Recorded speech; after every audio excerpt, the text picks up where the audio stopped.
Chuyện nữa à? Thật. Lan,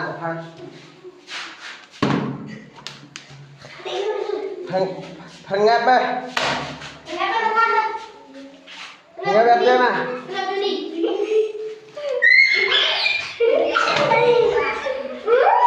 Nếu đi khoan khoan lên.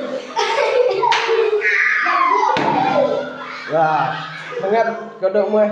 Giờ nạp phi. Thằng ngáp nạp phi về.